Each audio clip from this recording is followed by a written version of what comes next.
Thank you, Felicia whispered to the older girl who was currently cradling her in her arms. The older girl smiled as she started running her fingers through the younger girl's blonde hair.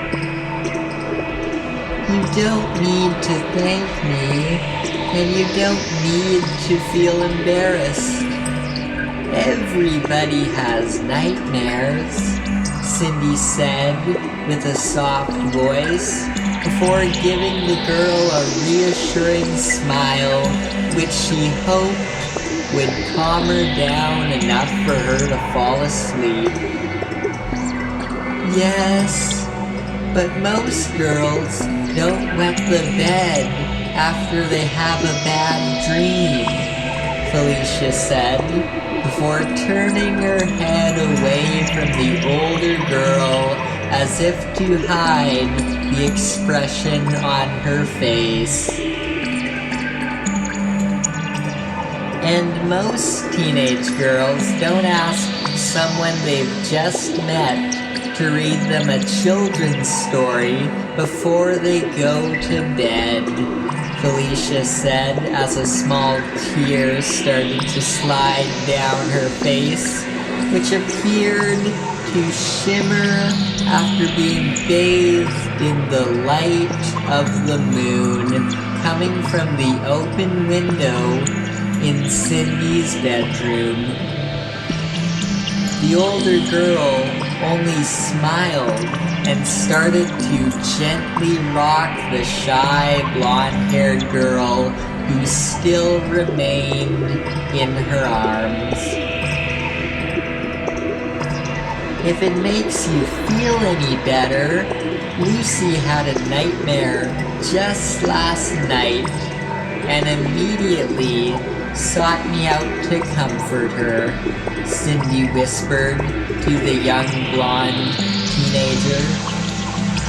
Our parents are many miles away from us and living in another house, so I doubt that Lucy would have received the comfort she needed by making a phone call to two people who are fairly apathetic towards her existence, Cyndy whispered, and upon feeling her friend's muscles tense slightly, she started to pull the girl a little closer towards her.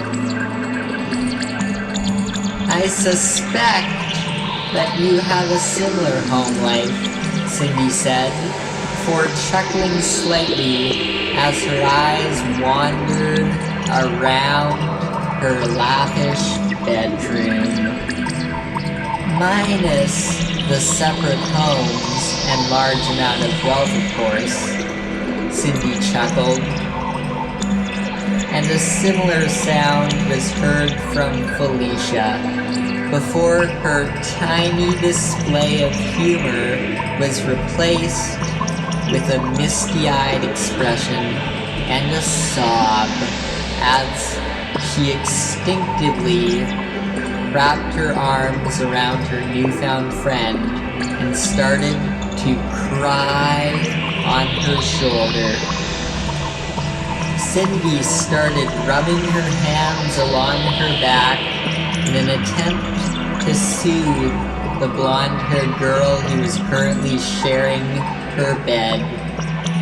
Sometimes I feel like nobody understands what it's like to be me, Felicia sobbed as she continued to allow her tears to be absorbed by Cyndy's pajamas.